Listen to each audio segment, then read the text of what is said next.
bosan. Pada zaman dahulu kala, di sebuah negeri yang sangat dingin, hidup dua orang anak kecil yang bertetangga. Mereka adalah teman baik. Si gadis bernama Gerda dan si anak laki-laki bernama Kai. Mereka selalu bermain bersama. Setiap malam, Nenek Gerda akan mengajak mereka berkumpul di depan perapian dan bercerita untuk mereka. Malam itu, Nenek bercerita tentang Sang Ratu Salju. Anak-anak, Ratu Salju adalah perempuan yang sangat cantik. Matanya berwarna hijau, tapi dia juga sangat jahat. Dia akan menggunakan kereta saljunya untuk menipu anak-anak, menangkap mereka dan merubah mereka menjadi patung es. Seperti rambutnya, hatinya juga terbuat dari es. Nenek itu sangat menyeramkan. Bagaimana kalau dia datang ke rumah kita? Kita harus bisa melindungi diri darinya. Anak-anak, ini adalah kisah nyata. Tolong jangan pernah naik ke kereta salju bersama orang asing. Jika kau lakukan itu, hal buruk akan terjadi kepadamu. Keesokan harinya, Kai dan Gerda pergi bermain balap kereta di pinggir kota yang tertutup salju. Kai masih memikirkan tentang cerita nenek. Gerda, saat aku tidur semalam, aku memikirkan sesuatu. Aku ingin tahu apakah Ratu Salju bisa meleleh. Jika kita bisa membawanya dekat perapian, mungkin kita bisa melelehkannya. Dengan begitu mantra yang ia ucapkan ke semua anak-anak yang membeku itu bisa terangkat dan mereka bisa bebas. Kai, tolong pelankan suaramu. Mungkin dia bisa mendengar kita, dan dia sangat marah. Kita harus hati-hati. Aku akan melelehkan Ratu Salju.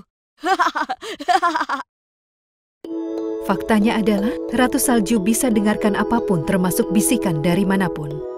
Setelah mendengar suara tawa dan ejekan Kai, Ratu Salju memutuskan dia akan membawa Kai ke istananya dan merubahnya menjadi patung es untuk selamanya. Dia langsung mengirim kereta salju dengan rusa yang indah ke tempat anak-anak itu berada. Oh, astaga, itu kereta yang sangat indah.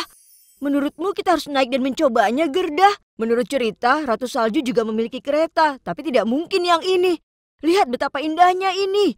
Dilapisi perak dan sangat bersinar. Tidak, Kai. Jangan naik. Ingat apa kata nenek? Nenek selalu memperingatkan kita supaya kita tidak naik ke kereta asing. Ini sangat indah. Aku akan menaikinya sebentar dan langsung turun lagi. Begitu Kai naik ke atas kereta, rusa-rusa itu langsung terbang ke udara. Dalam waktu singkat mereka langsung menghilang.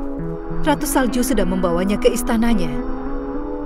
Kai sangat ketakutan dan menyesal tidak mau mendengarkan Gerda. Tapi sekarang sudah terlambat. Bulan berlalu dan mereka tidak pernah dengar kabar apapun dari Kai. Musim pun berganti. Salju mencair dan musim panas tiba. Gerda sangat khawatir.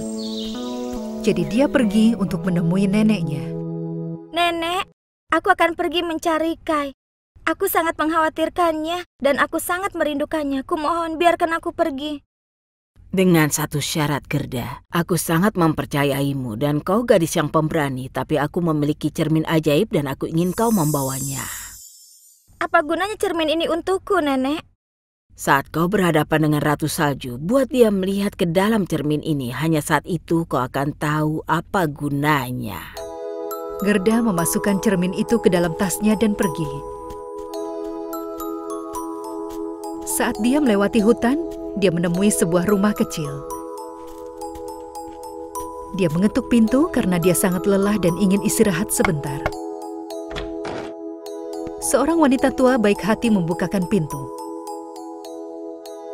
Sebenarnya, dia seorang penyihir yang selalu membacakan mantra kebaikan. Masuklah, gadis cantik. Kami sudah menunggumu. Aku tahu kenapa kau kemari dan aku akan membantumu. Kau sedang mencari sahabatmu, Kai. Kucingku Katen akan memberitahumu di mana dia berada.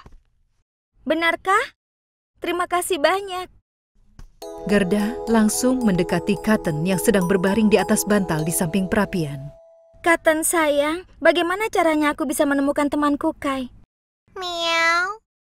Ada seorang gadis kecil yang tinggal di sebuah rumah di hutan. Dia memintaku untuk mengantarmu ke sana saat kau tiba. Dia tahu di mana temanmu berada. Miau. Gerda berterima kasih kepada mereka dan pergi. Dia berjalan dan terus berjalan. Dan pada saat dia sampai di rumah di hutan, malam pun telah tiba. Seorang gadis kecil membuka pintu rumah itu sebelum dia mengetuk pintu. Selamat datang, Gerda. Aku sudah menunggumu. Silahkan duduk di dekat api dan makanlah. Aku benar-benar sudah lelah dan lapar. Kalau begitu, terima kasih banyak. Setelah kau makan, istirahatlah. Besok aku akan mengantarmu ke Istana Ratu Salju. Jangan khawatir. Pagi itu, mereka pergi ke kandang dan di sana ada 2 ekor rusa yang sangat cantik. Gadis kecil itu bisa bicara kepada mereka. Dia berbisik di telinga mereka untuk mengantarkan Gerda ke Istana Ratu Salju.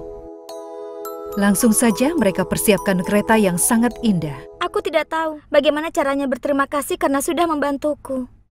Semoga perjalananmu lancar. Jangan takut, rusa-rusaku akan membawamu ke istana. Dan kau akan menemukan temanmu Kai. Bawa ini bersamamu.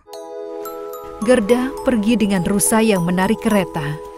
Mereka melakukan perjalanan selama beberapa hari dan seluruh tempat itu tertutup salju putih. Untungnya gadis kecil itu memberikan Gerda jaket tebal, topi, dan selimut yang hangat. Aku membalut tubuhku dengan selimut hangat sambil bepergian dengan kereta.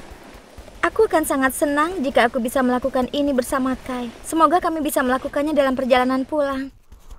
Setelah melakukan perjalanan selama beberapa hari, mereka tiba di depan sebuah istana putih berkilau. Gerda menyadari kalau mereka sudah tiba di Istana Ratu Salju. Rusa-rusaku sayang, tunggu aku di sini.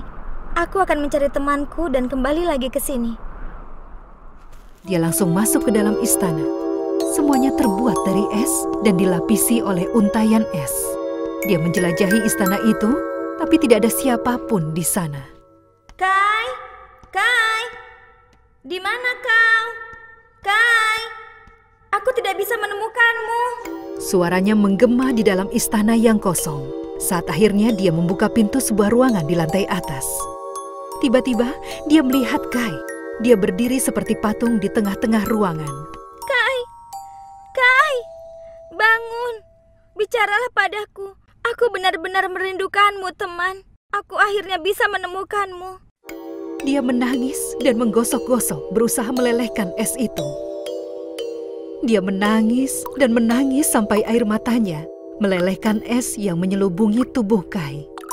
Tiba-tiba Kai pun hidup dan mulai bicara.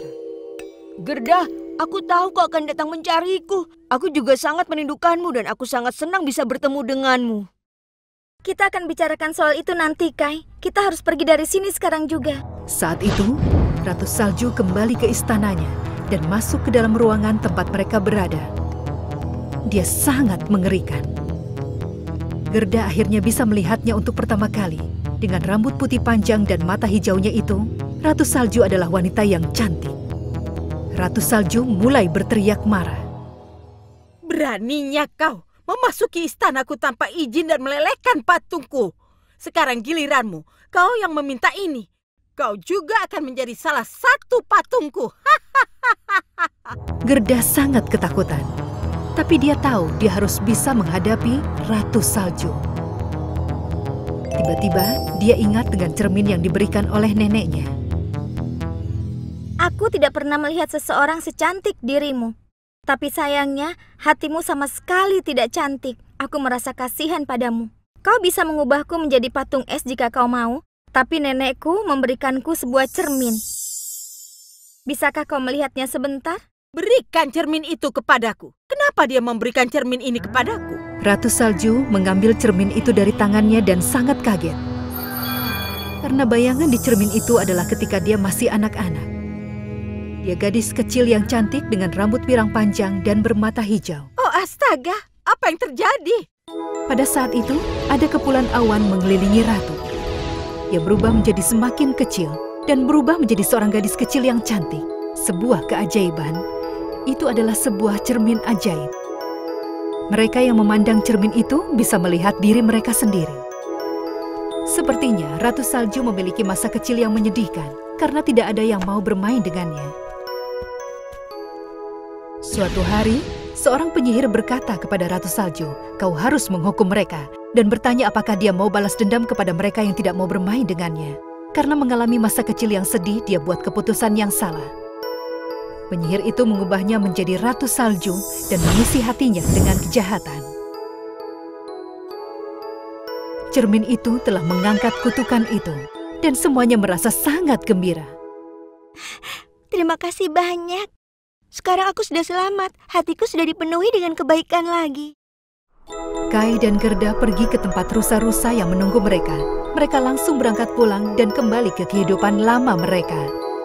Dan tentunya untuk mendengarkan cerita nenek.